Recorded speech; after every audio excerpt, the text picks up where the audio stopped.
В последние годы появилось очень... During recent years, we have a lot of news regarding ESG topic, and also now it's evident that social policy of sustainable development and inclusive economic growth needs creation of fundamental competencies.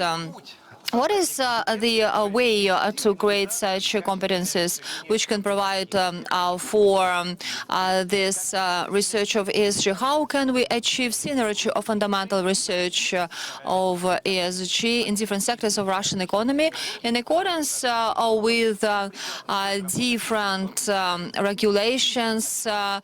We need to have different approaches.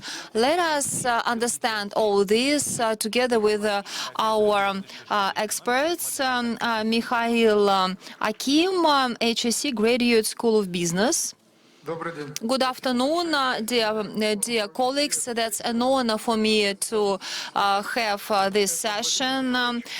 So I would like to present speakers: Vladimir Knyazinin, the Government of St. Petersburg; Laurent Bouchereau, European Commission, Delegation of the European Union to the Russian Federation; Basmi Hussein, the consultant and former Chief Technology Officer in ABB Group of companies; Marina Afonina, she is NPO RCO, Russia Country Opportunities; and me, Michael Akim, the moderator of this session. First, I would like to say a couple of words.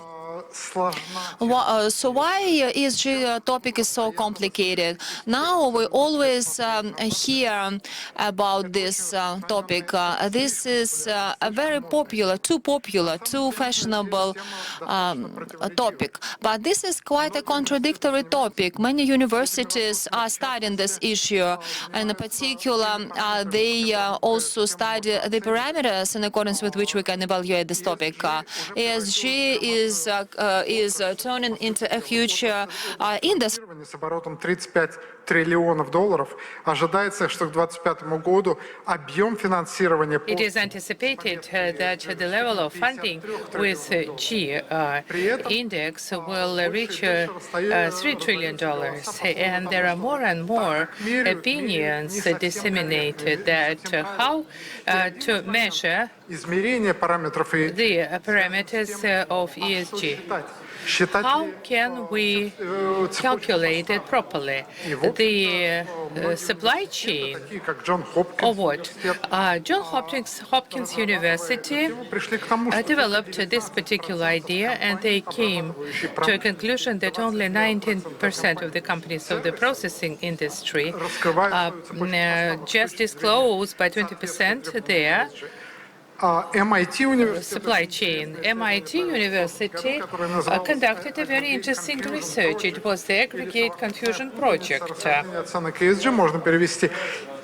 And a correlation between the various methods of measurement of ESG is very low. It's about 0.6. And if you view the correlation of the financial indicators, there's nothing common for the correlation of that sort. Various agencies resort to various requirements. And environmental agenda, corporate agenda, social agenda run counter in certain instances as to these measurements. So we are talking about the noise level and the way it's being correlated. So these indicators seem to be not proper ones. So it's hard without some specific definitions to provide the scale of management. Measurement, we need the global definition, and within the framework of the ESG context, we may somehow extrapolate the global challenges like temperature, emissions, environmental problems, social inequality, and so. How can we use the ESG mechanism? What needs to be done? What kind of competences do we have to put forth in order to sort it out? And how to identify identify these sophisticated parameters and make a progress further. And we have to take more coordinated efforts on a systemic basis. И первое слово я хочу And the floor is given to the first speaker, to Vladimir Nikolaevich Knyginin, вице-губернатор the vice governor of St. Petersburg. He is in charge of S&T and education in this city. He was the author and inspirer and organizer of a number of very interesting foresights, especially studies in the future of energy supply, on the future of electric cars, and other pertinent materials on the industry and regional developments. Vladimir Nikolaevich, the floor is yours. Yes, indeed. Mikhail Nazarch, thank you so much. Dear colleagues, I would like to download my presentation. Thank you for the opportunity to have a say. And actually, I'm fully responsible for what I'm saying. And today, the corporate standard of ESG are in the pipeline, plus the concept for managing social tasks and risks. And nowadays, it tends to become the responsibility of regions. And the federal authorities are delegating the authority to the regions and corporations. Corporations, countries, and regions have some differences. And Mikhail, I'm not going to argue about some philosophical issues, whether we may or not, or impotent to control anything. And there are quite a number of processes and factors, and we may somehow really manage some sophisticated processes and sometimes not. Next slide, please. 2021 has become, for the Russian Federation and the regions of the Russian Federation, for the corporations of this country, turned out to be a threshold one, or some kind of a watershed. We ratified the Kyoto Protocol. We adopted in 2019 the Paris Accord. And out of two strategies of climate management and adaptation to the climate change, we are implementing just two. This is the adaptation to the climate change, that is the climatic doctrine, and minimization of GHG emissions has been substantial in the Russian Federation, but we cannot manage the climate on a full-fledged basis, and we have to get adapted to the climate changes.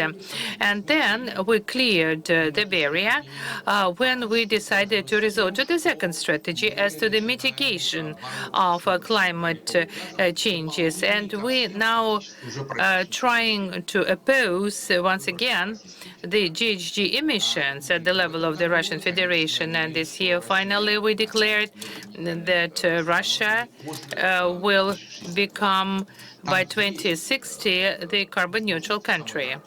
There are some problems with the interpretation as to the carbon neutrality, but on the whole, we have adopted this principle altogether. Next slide, please. The second thesis, sorry for giving you this text. Probably you may identify something. So we will have to act real quick. And on the whole, we assess the climate change as a dynamic one, and the dynamics of these changes looks somewhat different, but we see some speedy processes in various regions. And it becomes quite clear that Russia, in the global context, will be really susceptible to the climate change. St. Petersburg is in the top 20 list of those conducive to radical changes. The average temperature will go up to almost 3 degrees Celsius by all the expert measurements. And those measures undertaken are not suffice in order to be committed to the Paris Accord obligations. And we still have the increase of CO2 emissions and GHG emissions, and we're supposed to substantially contract by 2030 these emissions, but we will have to have a very serious and intensified scenario for actions, and immediately it will be embedded and extrapolated to various sectors of the economy as to these GHG emissions. These are metalworks, then transport spheres, cement producing plants, chemistry, etc. And in practical terms, the ESG requirements will be translated in full. And also it's worthy to mention the economic suppression. Yes, we are committed to some international commitment obligations, but nevertheless they are suppressing us economically. And some companies have relations with the global credit institutions. Already they use the ESG reports in this or that standard and are fully in charge of the implementation of their obligations. Also, transborder regulation. And these are the actions coupled with the actions of the international institutions. And they are not placed onto the specific zone of regulation of other countries, and we will suffer a lot from that. So summing up, we assume obligations to become carbon neutral by 2060, and thus we have to implement quite a complex of comprehensive measures and apply changes with a higher level of dynamics. And really, we have to act right away.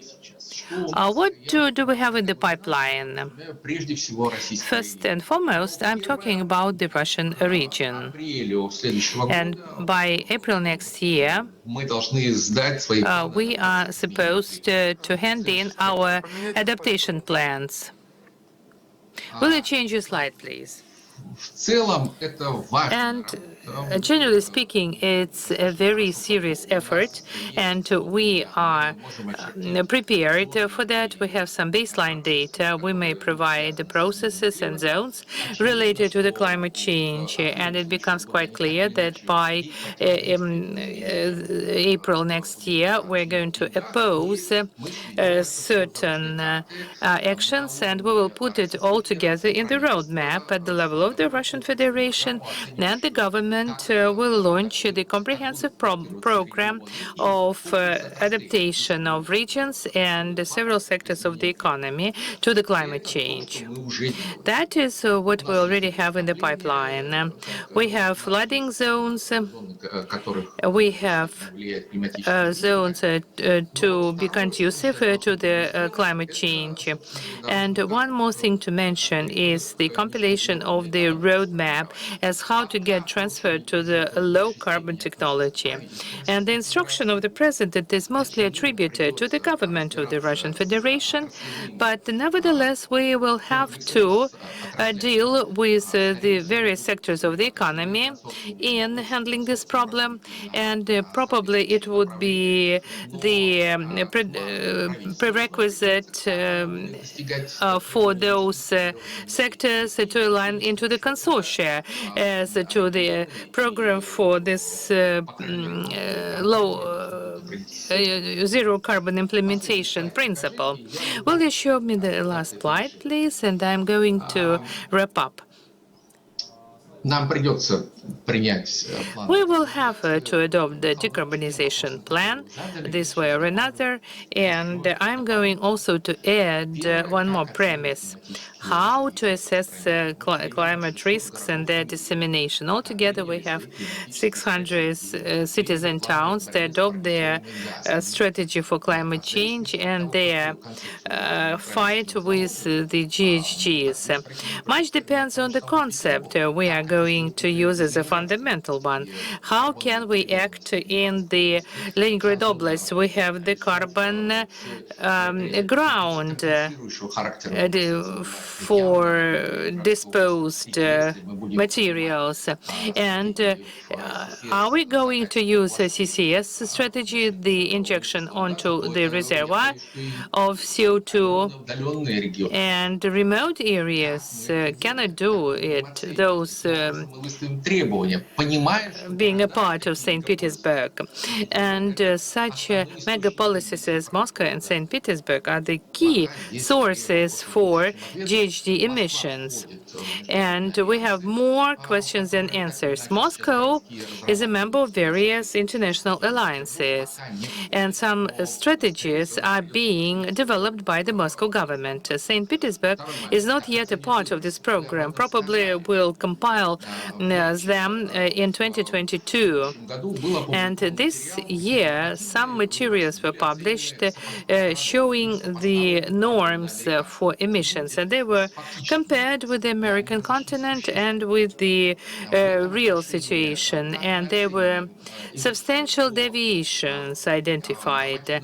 How do we assess these GHGs emission, and what methodologies do we use for assessment?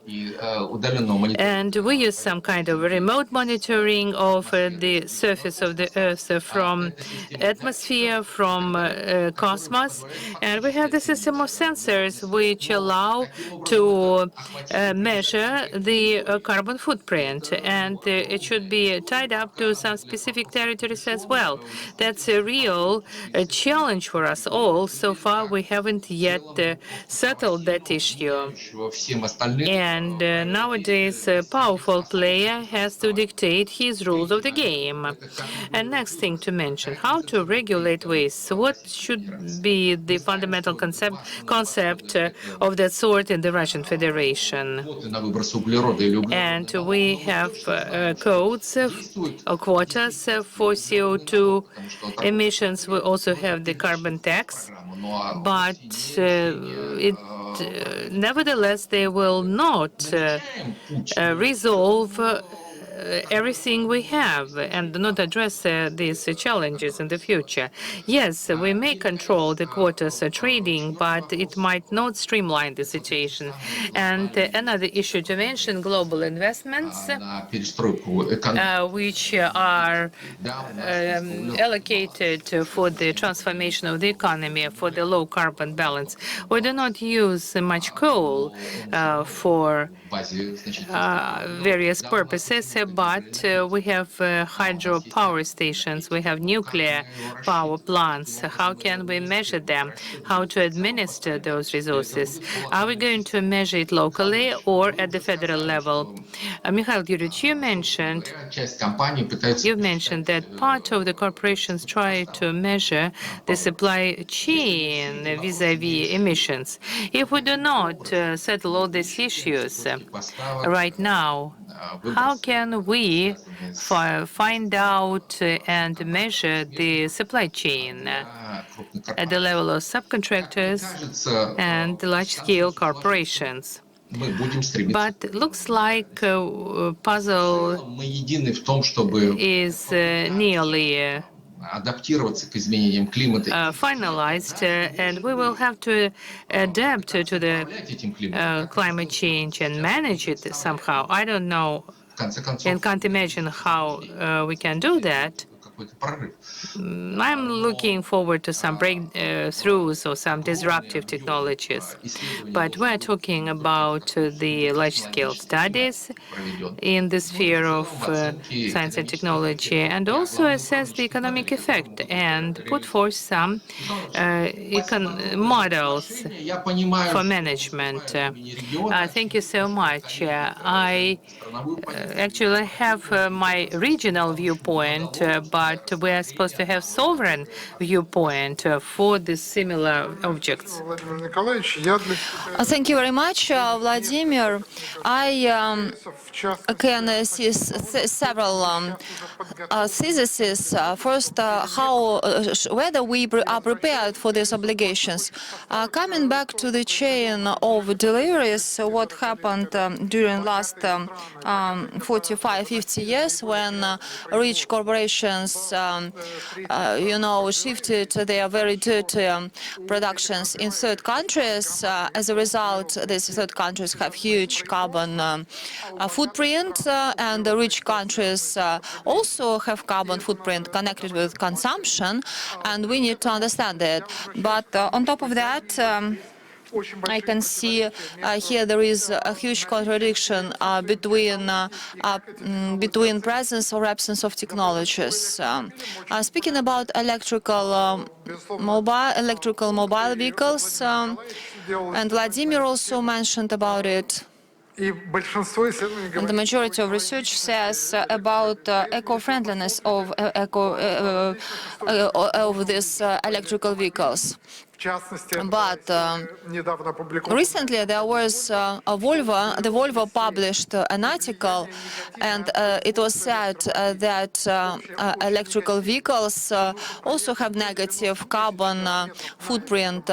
You need to have 90,000 kilometers by electrical mobile to compensate these emissions in comparison with the previous. Wind needs huge territories, windmills. All renewable energy need forests. Forest also needs territories, but we need also agriculture, and agriculture is needed to feed people. There are so many contradictions, and these contradictions mostly are technological from my point of view. I'm a technical guy, and I can see here more technical things, more technological aspects. And I would like to ask Basmi Hussein about technologies and global trends defining ESG agenda, possibility of financing of the industry. There are new mechanisms now, and what are green technologies in your opinion? I think it's quite contradictory. BASMI has been responsible for innovations and science in ABP Corporation. He also visited Russia several times, and he was like a visionary. He was perceived by the Russian community as a visionary. There are several aspects where authority of BASMI is really very high. BASMI, you're welcome. Thank you very much, Michael. It's a pleasure to participate in this conference. I'm only sad that I couldn't be there physically myself, but I think this topic is really fantastic because ESG has been gaining ground. And ESG, if you really look at it, was started by millennials pushing more for this topic, also investing in it, and that investment has continued to go up. 5 years ago, it was about $5 billion that were put in the ESG-related funds. Last year, it was about 50. And by half of this year, it's already crossed that 50. So it is going at at a pace where now it is not just the millennials, but everybody wants in. So there is a societal push, you can say, about about ESG. Then, as I think was just mentioned about climate change, I think climate change is the most existentialist threat that humankind is facing. And I use the word humankind here because let's face it, this is not about saving environment, okay, for environment's sake. Environment has seen worse than whatever we are doing. Environment will survive it. Whether we will survive along with the environment or not, whether in the changed environment or not, is really the question. With the climate change, will we be able to grow food where we grow today? Will it be predictable? With the amount of pollution, what the impact of that is going to be. I think these are all the global warming phenomenon can really have far-reaching changes.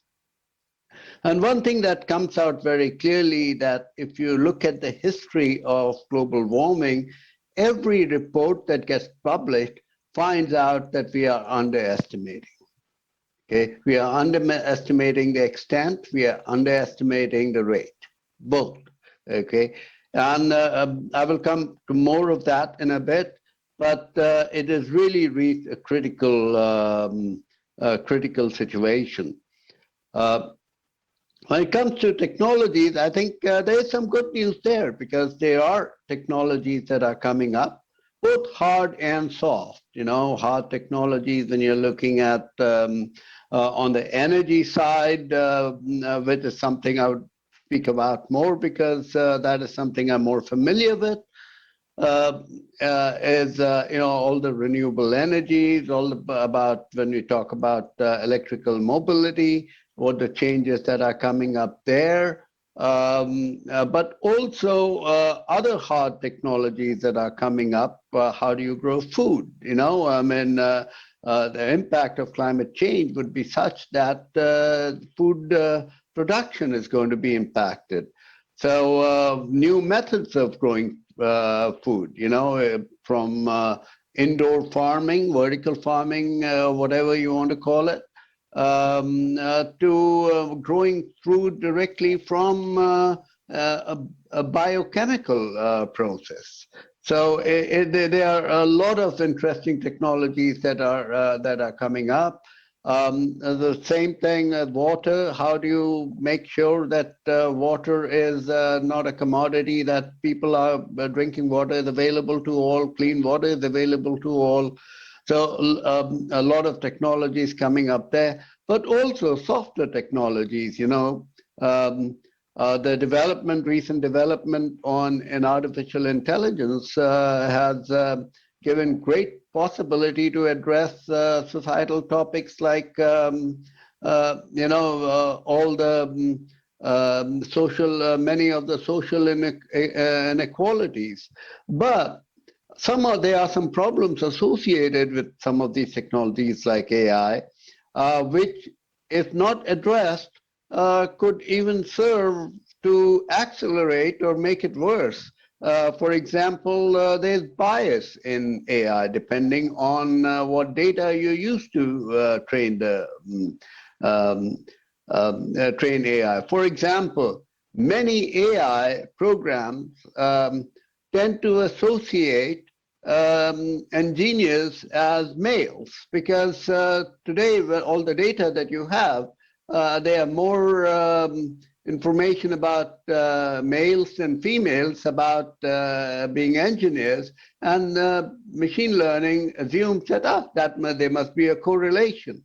They are also not trustworthy. How does AI come to conclusion is also not clear because it has a pattern recognition system. It gives you a great degree of chance that what it's saying is true, but it does not explain it. It is not able to explain it. And when you make decisions about human beings, you would like to understand what is the basis. Okay, there are other issues also which need to be addressed. So there are new technologies coming up. They need to be developed further.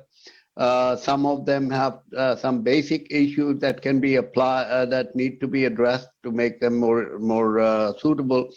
So when you look at what is influencing ESG agenda, and the reason I mentioned about AI is because it is not just about the E part, with the environment part, but also the S part, which is the societal part. There are many societal aspects which technology could also help with, or if not addressed, it could actually maybe make it worse than it is.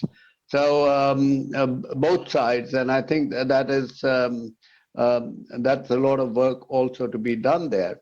So these are the kind of things that really are impacting the ESG agendas. So more and more companies are putting ESG at top of their agenda, and I'll talk a little bit more about that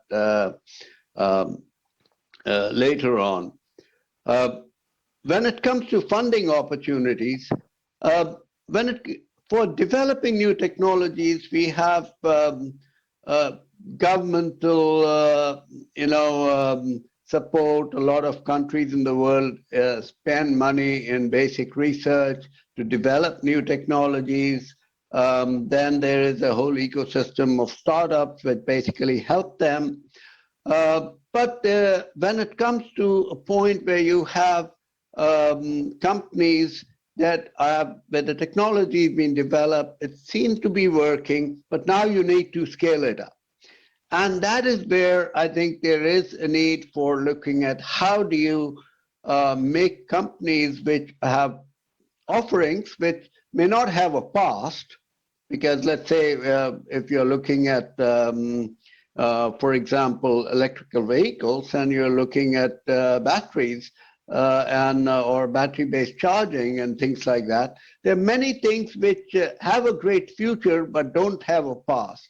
The current way of actually taking these companies public so they can access capital markets is essentially backward-looking. Okay. It requires many years of operations that have to be presented so that the investors can invest in it. I think that is a great and well-defined, and it's quite a stable system. But in addition to that, we also need to make sure that there are adequate funding opportunities for companies which do not satisfy the requirement that they've been in operation for several years, because the urgency of climate change doesn't allow us the time to go through that normal process.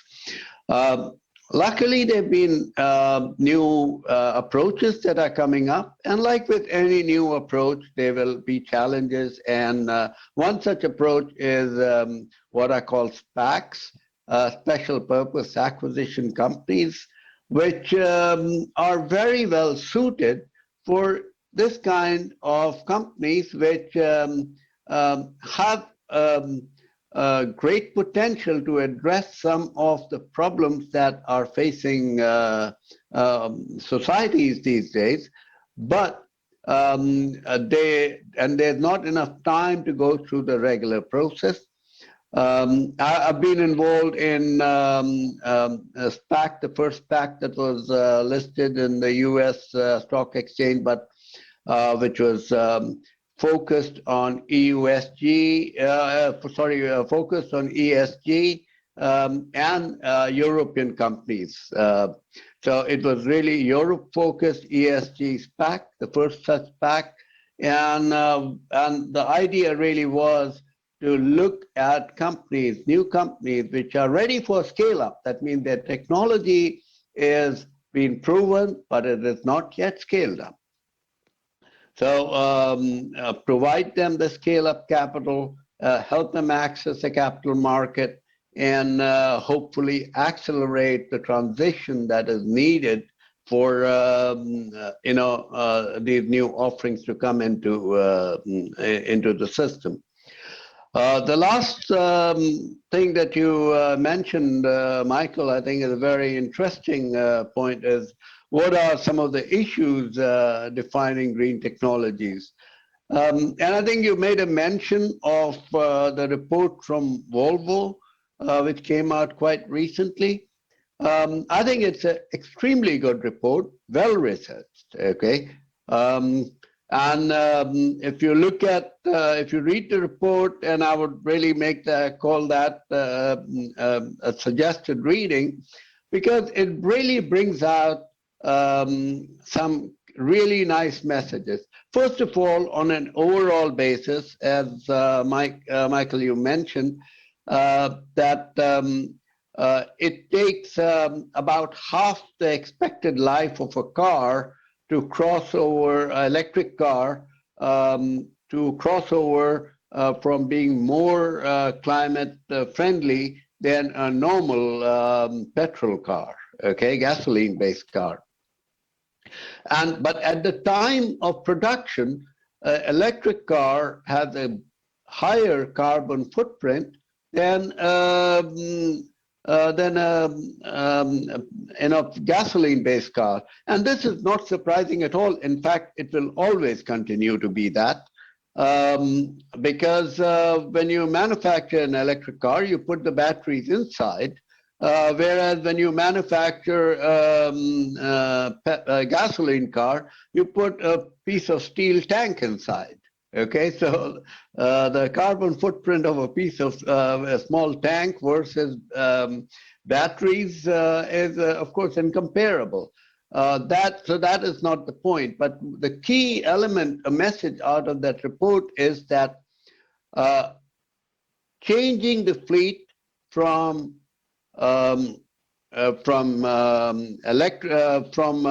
gasoline cars to electric cars will not be enough. Yes, it will still be better than petrol cars. However, to get real benefit from it, the energy has to be generated from renewable sources. Then the real impact will come.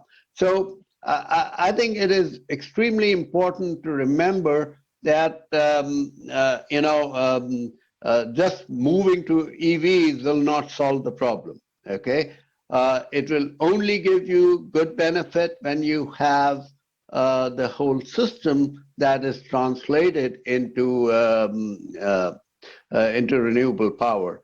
Last year, for instance, not even 30% of global electricity had been produced from renewable sources. Okay, yes, it is rising very quickly, but it's two-thirds, more than two-thirds of electricity that is there is still being produced by non-renewable sources. So we have a lot of work to do there. And we are now talking about only electricity.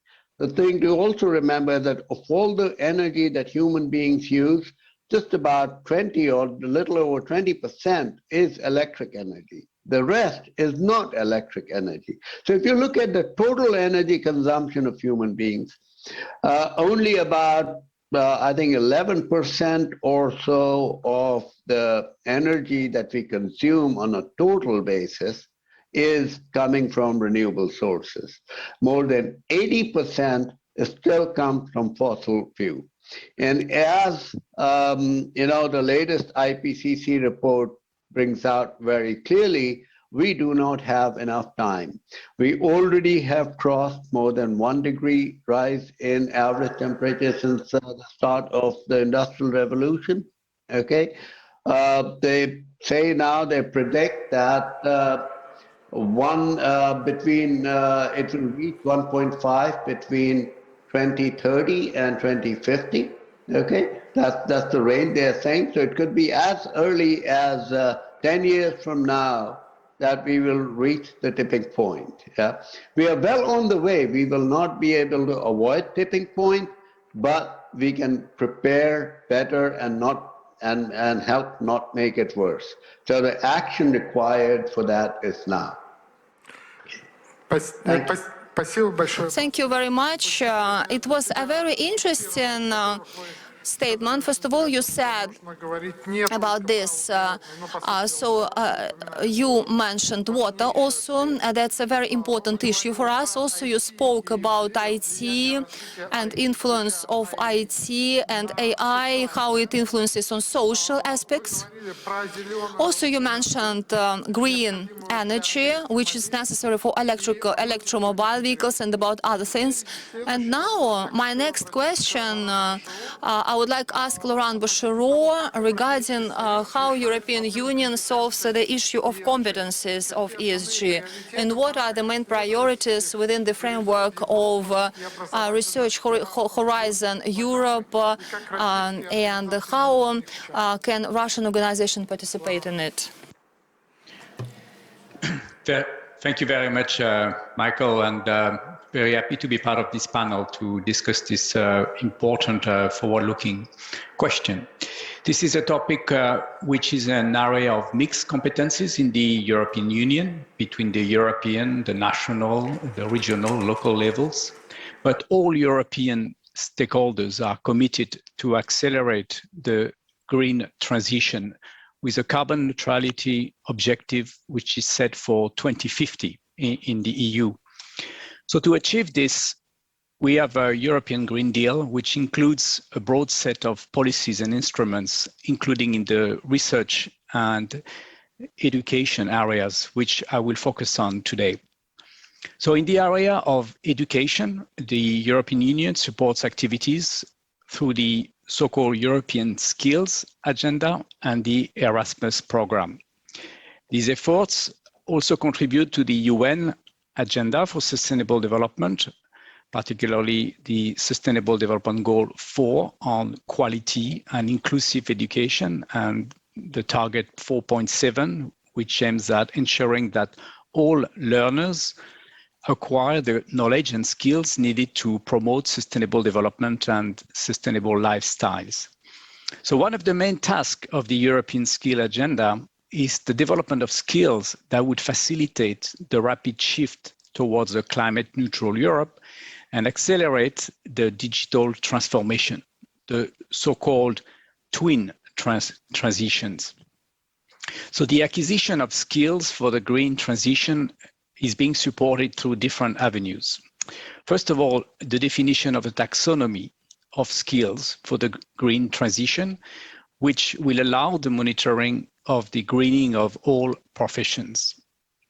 Secondly, the development of a set of core green skills for the labor market to guide training efforts across the economy. Thirdly, the integration of environmental and climate consideration throughout the education spectrum, from school to higher education, vocational education and training, and professional training. And finally, the development of a European competence framework, which will spell out the different levels of green competencies we are talking about. So the goal of this competence framework is to establish a shared understanding between all the actors and to equip both the learners and the educators with the knowledge and the skills needed to contribute to achieve environmental sustainability. So for each competence area, levels are being provided ranging from awareness to understanding and action. Erasmus, you mentioned, is the European flagship education program to deliver on these policy objectives, with the integration of green practices in all projects, as well as increased support for the development of green skills and competencies. This Erasmus program will increase the number of mobility opportunities in green subject areas, including between the European Union and the Russian Federation. It will foster the development of competencies, enhance career prospects, and engage participants in green subject areas with a focus on inclusion and diversity and the aim of leaving no one behind. In the area of research and innovation, we have another ambitious European flagship program called Horizon Europe. At least 35% of its total budget, which is about 100 billion euro over 7 years, will be targeted to climate action. And all priorities are also aligned with the 17 Sustainable Development Goals. Last year, we already launched a call for proposal, which was dedicated to this European Green Deal, covering a wide range of technical and non-technical topics, from, for instance, preventing and mitigating forest fires to developing green hydrogen and sustainable farming, as we heard. Several members of this panel were part of a webinar to promote the call among Russian potential applicants, and I'm very happy to report today that we have the participation of several Russian entities from Moscow and St. Petersburg in one of the selected projects on climate neutral cities. Beyond this top-down approach, we have bottom-up mobility and training opportunities for young researchers at doctoral and postdoctoral level, including from and to Russia. Under this program called Marie Sklodowska-Curie Actions, we have also developed a new green chapter. It is a code of good practice for all the beneficiaries, and it also helps promote the mainstreaming of sustainability consideration in all aspects of project implementation. As you can see, in all these areas, we remain fully open for cooperation with the Russian Federation and would welcome increased participation of Russian actors in all this program. Thank you. Спасибо большое, Лоран. Now, thank you, Laurent. Интересно, в It was a very interesting тех проектов, которые вы делаете. list of projects you've enumerated. Thank you for the invitation, Предприятия, которые and I strongly recommend Лоран и его команда to join Laurent and his team in terms of their projects. And it's a good joint effort and the opportunity to have the co-funding. Thank you so much. Now I would like to put my question to Maria Afonina. We talked about the environmental agenda, about the energy efficiency of some technical facilities, and for me it's a very clear subject, but the ESG has a very substantial social component and management component. So the question goes to Maria Afonina. What are the competences to be provided to the leaders within the framework of ESG? What should be the substance of the open platform for the users of the information and implementation of this agenda, specifically vis-à-vis future leaders training? Good afternoon, dear colleagues. Thank you, Mikhail, for the opportunity to have a say and to be a part of this panel. I represent here the management project named Seners. Will you please show us Maria and not Laurent? I'm the vice rector on the educational activity. We are the country of opportunities. That is the presidential program. It encompasses 26 projects. Also, the leaders of Russia. Yeah, I am a professional. Our first business, large interval, and educational matters. And there are quite a number of other projects we encompass. And this is not just a venue where people may get the education, be tested, get their educational trajectory, and they may also select a project which will promote them to go further and try some of their competences. And we are also targeted onto the self-development so that people may become more concrete as regards their values. Again, it will ensure sustainable development for the region, for specific locality, for the country as a whole, and in the global context. And our platform encompassed 8 million people, and 26,000 were the winners of this competition. And it's quite a cohort of new leaders, and they will go on creating various values. And people who work within this company presupposes some organizations, and within the framework of Russia, the country of opportunities. So we have to specify our research work, and the younger generation are to be involved in the competition. And further on, they get the educational and training trajectory and the curriculum, and the management workshop Seniors provides the educational hub, giving an opportunity for best practices in Russia and abroad. We transform them and to give special content for them. Social lift, which we're talking about, starts from a competition, and it is going on within the framework of the seniors workshop, and this is indispensable for the managerial skills and habits and competences. At the federal and regional and local levels, some processes of the infrastructural nature are speeded up, as well as the legal regulatory ones. But education is put onto the forefront, as well as the human factor. And we have quite a number of students, and these are volunteers who take part in various activities, especially in the environmental protection.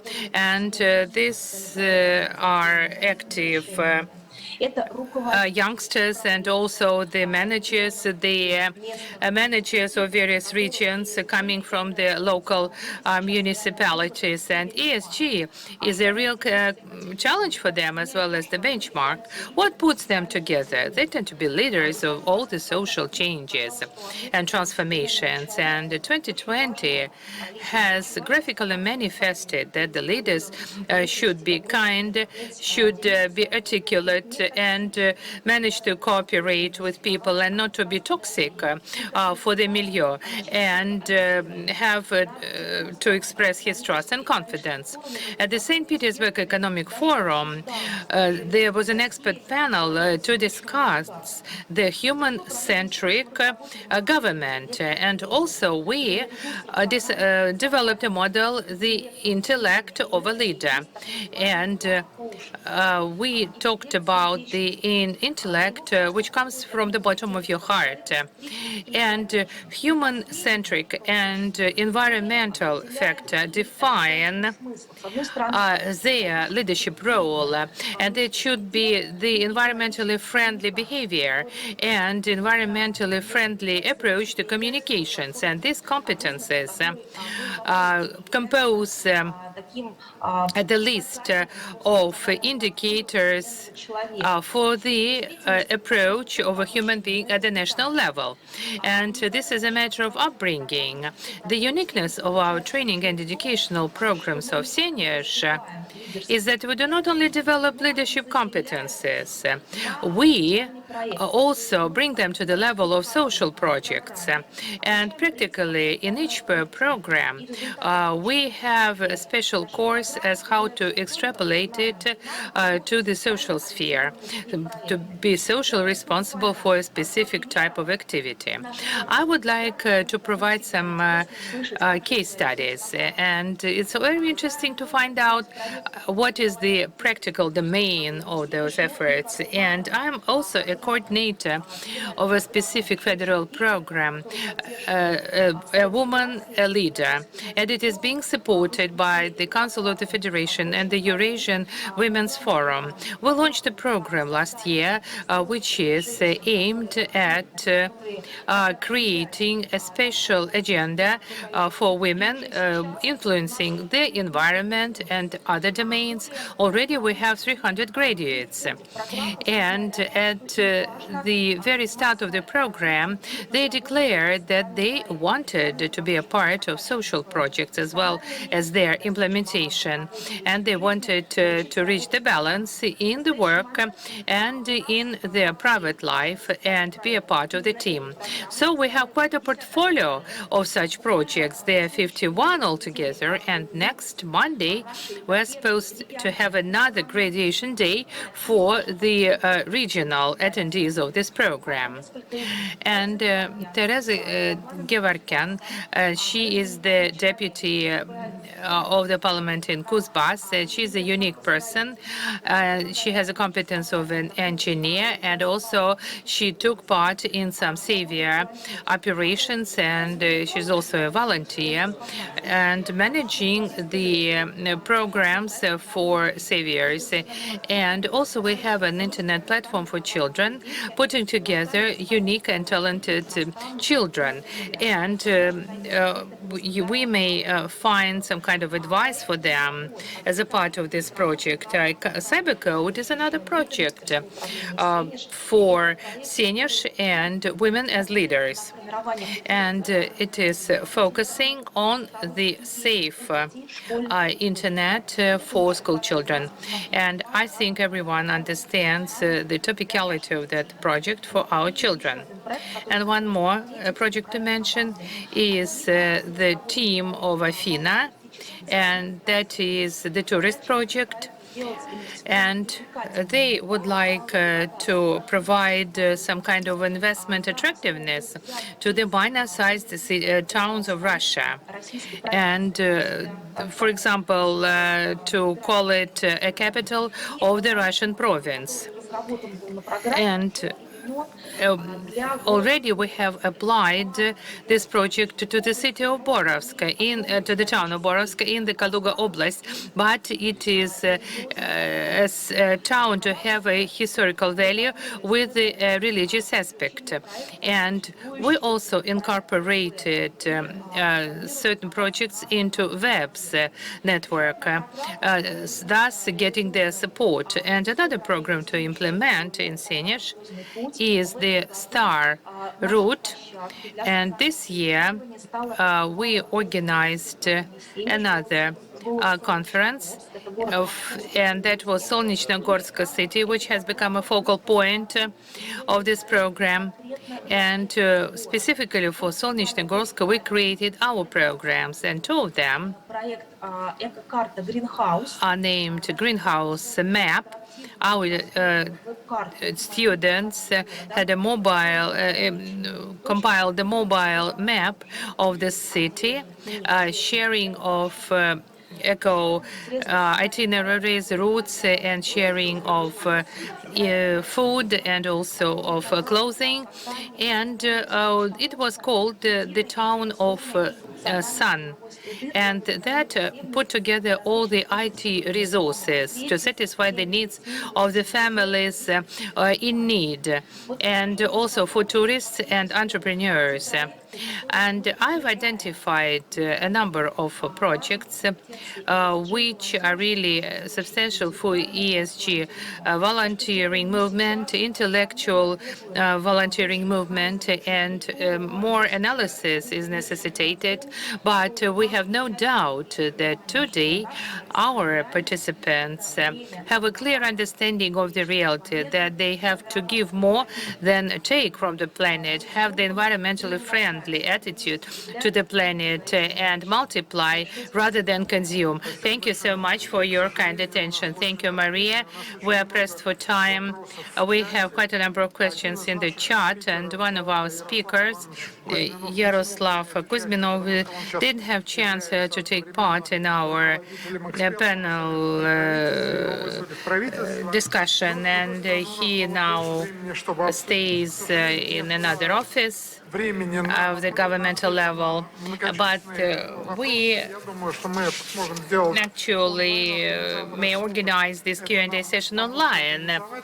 And for me, it's really very essential to have it all discussed. We not only discussed the technology, but we discussed some problems of ESG, and we touched upon the social aspect, the human aspect, human being aspect, also managerial skills and habits, and also education, the combination of learning and other competencies. And altogether, we discussed how to further generate and structure the energy block for the future, and that's a topical issue of today.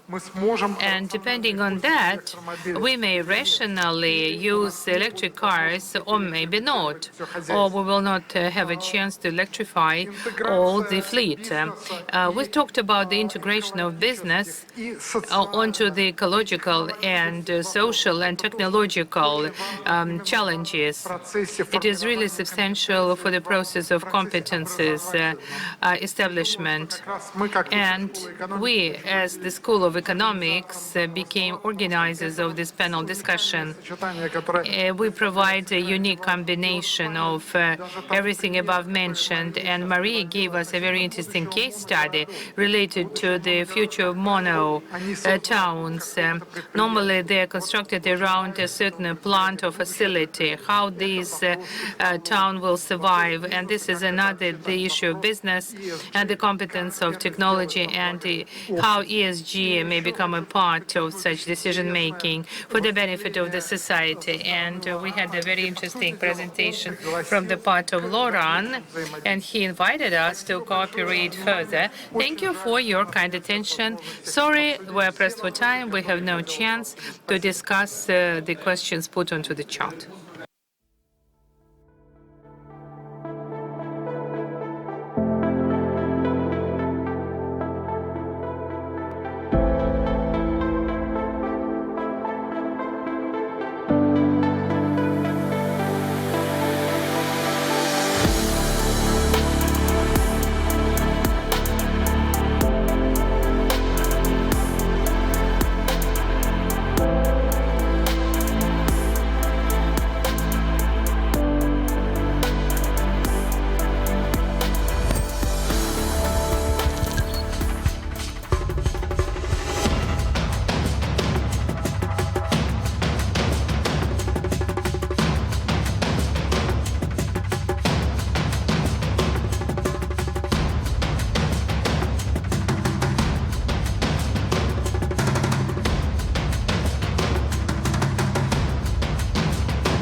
Мы – транспортно-логистический холдинг «Российские железные дороги». Мы развиваем транспортную инфраструктуру страны, строим новые станции, вокзалы и создаем новые возможности для вашего бизнеса. Лучшие скоростные и высокоскоростные поезда сделают ваше путешествие комфортным и безопасным. Мы – локомотив экономики. Сотни миллионов тонн грузов ежегодно. Развитие науки и социальной сферы – это наш вклад в благосостояние страны и ваша уверенность в завтрашнем дне.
Я – новая Hyundai Creta. Hyundai.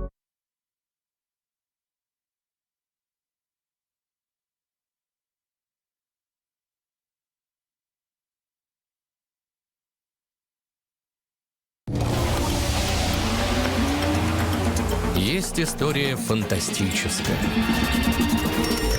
Есть история сказочная. Есть страшная история. А есть история реальная.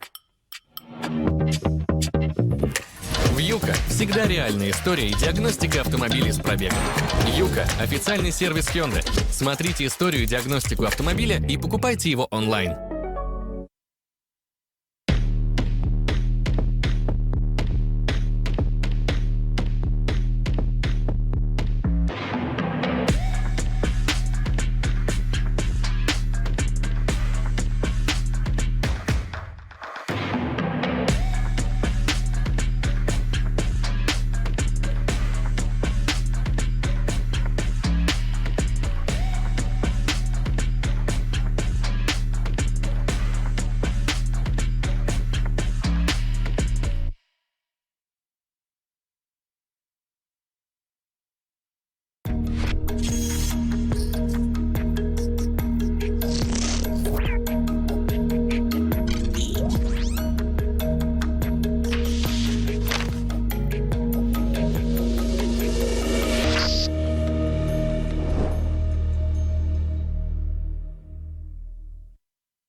If you want to stay ahead of the competition, you need the most advanced solutions to transform your comms performance. From media database to social influencers, distribution to monitoring, analytics to insights, Cision's cloud-based tools can help you communicate like never before.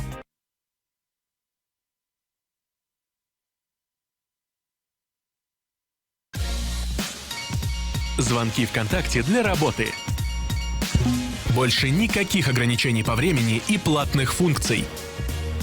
Звонки ВКонтакте – это